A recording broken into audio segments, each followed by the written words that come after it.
Friends, मैं Priyanka home kitchen garden में आज आपका फिर से स्वागत है। आप हमारे चैनल पे नए हैं तो प्लीज मेरे वीडियो को लाइक करें, शेयर करें और चैनल को तो सब्सक्राइब कर ही लें।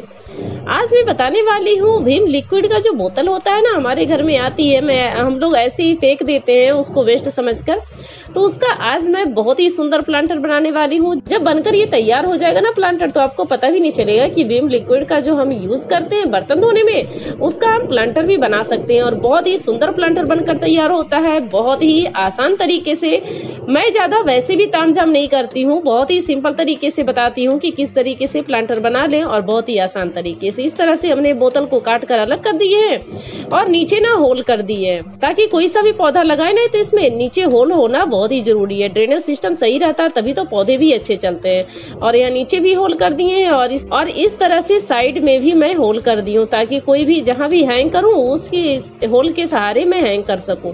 चाहे तो आप रस्सी अंदर डाल दीजिए या फिर डायरेक्ट कील में ही आप इसको डाल सकते हैं। इसकी मिट्टी बनाने के लिए मैं यहाँ ली हूँ बलुई मिट्टी ली हूँ। बलुई मिट्टी में बहुत ही अच्छे पौधे चलते हैं और इसमें खाद के लिए मैं ऐसी चीज मिलाने वाली हूँ जो बहुत ही सिंपल तरीके से हर किसी के घर में उपलब्ध हो जाती है। तो इसमें मैं डाल रही हूँ यहाँ पर राख डालने से जो हैंगिंग प्लांटर होता है ना, उसमें वजन भी कम होता है और खाद का भी काम करता है। राख डालने से सबसे खास बात ये होती है कि जब राख डालिएगा ना आप मिट्टी में, तो आपके पौधे में फंगस जल्दी लगती नहीं है और पौधा आपका सालों साल यूं ही चलता रहता है। और इस सभी प्लांटर में आज कुछ मैं ऐसे पौधे लगाने वाली हूँ जो इजिली ग्रो हो जाते हैं और इस बारिश के सीजन में तो फटाफट हफ्ते दिन में ही ये काफी ग्रोथ कर जाते हैं। बहुत ही इजिली ग्रो होने वाले पौधे हैं, सभी बहुत ही आराम से चलते हैं। और सभी मिट्टी को मिक्स करके इस प्लांटर में मैं यहाँ भर देती हूँ, अच्छे से दबा लेती हूँ ताकि पानी डालने के बाद मिट्टी ज्यादा अंदर तक दबे नहीं। तो इस तरीके से मैंने देखिए सारे प्लांटर में इस तरीके से मिट्टी भर ले रही हूँ।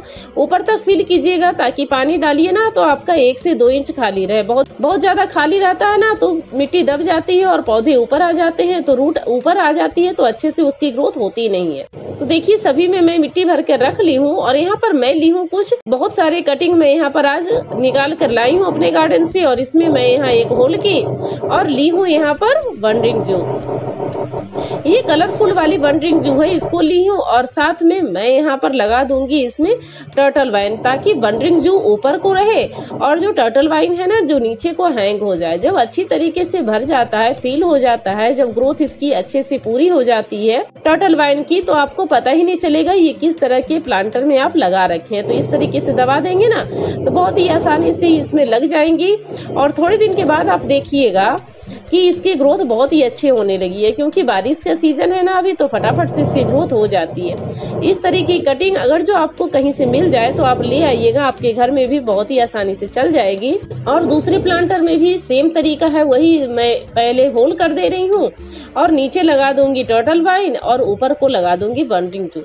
आप एक तरह के पौधे भी लगा सकते हैं या आप अलग अलग तरह के पौधे भी लगा सकते हैं। ये सभी ऐसे पौधे हैं जो बहुत ही आसानी से ग्रो हो जाते हैं, बहुत ही इजीली लग जाते हैं और बहुत ही सिंपल तरीके से बनकर तैयार हो जाते हैं।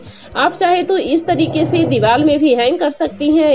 यहाँ मैं कुछ प्लांटर में पर्पल हार्ट भी लगा दी हूँ और नीचे वही टर्टल वाइन लगा दी हूँ, तो इस तरीके से भी आप लगा सकते हैं। यहाँ मैं दीवार में हैंग कर दी हूँ। दीवार में हैंग किया हुआ भी प्लांटर बहुत ही सुंदर लगता है, लेकिन हैंग करने के बाद मेरे दिमाग में आइडिया आया कि चलो इसको कुछ कलरफुल पेंट कर दिया जाए और इस तरीके से दीवार में मैं यहाँ हैंग कर दी हूँ। सभी प्लांट बहुत ही सुंदर लग रहे हैं। पहले मैं सोची नहीं थी कि इसको पेंट करना चाहिए, लेकिन जब दीवार में टांगी ना तो विम लिक्विड जो लिखा हुआ है वो कुछ खास अच्छा नहीं लग रहा था, तो सोची कि चलिए फटाफट से इसको पेंट कर देते हैं।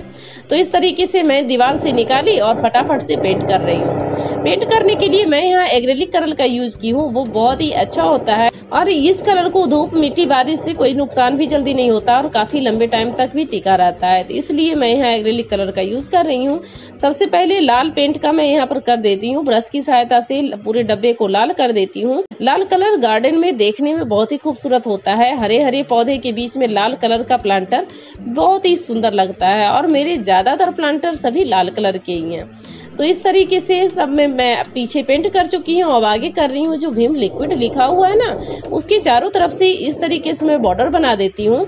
आप सोच रहे होंगे कि बॉर्डर क्यों बना रही हूँ, तो इसके अंदर मैं दूसरे कलर करूंगी और वो बहुत ही सुंदर लगने वाला है। पता ही नहीं चलेगा आपको कि ये विम लिक्विड का बोतल है कलर हो जाने के बाद। अब मैं ली हूँ ब्रश में ब्लैक कलर का पेंट और जो विम लिक्विड वाला जो रखी थी ना, अंदर जो स्पेस छोड़ी थी लिखा हुआ वाला, उसमें मैं ब्लैक कलर से पेंट कर देती हूँ।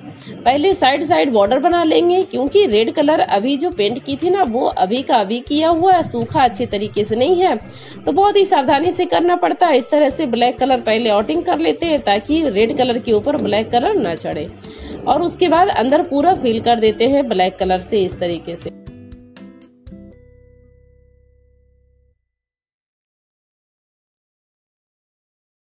अब बिल्कुल भी दिख नहीं रहा है ना, अब बिल्कुल कोई भी नहीं कहेगा कि ये प्लांटर विम लिक्विड का बना हुआ है। और इस तरीके से आप बहुत सारे प्लांटर अपने घर में निकलते हैं डब्बे वगैरह, तो उसका आप बना सकती हैं। यहाँ पर मैं ब्रश ली हूँ जिससे टूथब्रश की करते हैं ना, वही वाला, और आगे के भाग में व्हाइट कलर का थोड़ा सा पेंट ली हूँ और उसको इस तरीके से फिंगर की सहायता से स्प्रे कर देते हैं, तो बहुत ही सुंदर डिजाइन लगता है। जब शाम होती है ना, जब थोड़ा थोड़ा अंधेरा होने लगता है, थोड़ा उजाला थोड़ा अंधेरा, तो इस तरीके का देखने में बहुत ही सुंदर लगता है, जैसे लग रहा है आसमान में तारे चमक रहे हैं। इसीलिए मैं थोड़ा सा ब्रश से उसको कर दी थी। और यहाँ पर मैं ले रही हूँ बेकार से पड़े हुए एक लकड़ी, जो कहीं भी आपके गार्डन में इधर उधर कहीं भी पड़ा रहता है। अगर नहीं है तो आप कहीं से भी ला सकती हैं, ये बहुत ही बेकार है।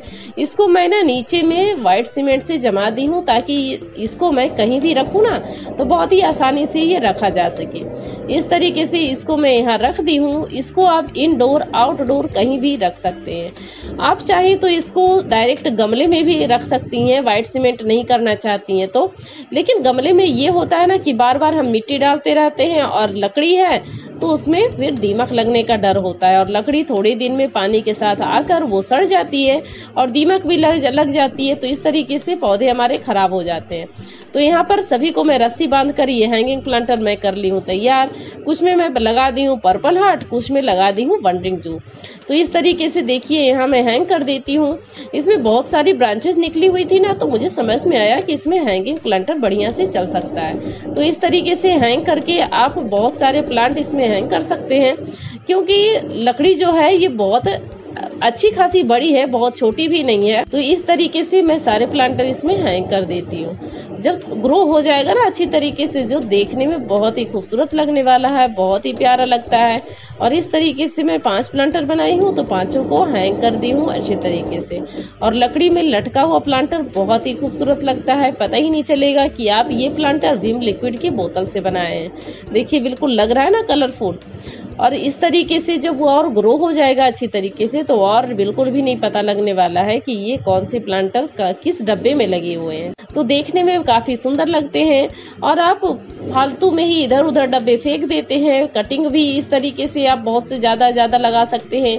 एक प्लांट से बहुत सारे पौधे भी बना सकते हैं, बहुत ही इजिली बन जाता है, और बारिश के टाइम पे तो बहुत ही आसानी से। तो इस तरीके से आप किसी भी डब्बे को फेंके नहीं, सभी डब्बे बहुत ही यूजफुल हैं, बहुत काम की हैं। बस थोड़ा सा क्रिएटिविटी कीजिए और बहुत ही आसानी से आप प्लांटर बना सकती हैं। वैसे और बहुत सारे आइडिया मैं यूट्यूब पे डाली हुई हूँ अपने चैनल पे, तो आप देखना चाहें तो देख सकती हैं। वीडियो को लास्ट तक देखने के लिए आपका बहुत बहुत धन्यवाद। Thank you friend, thanks for watching.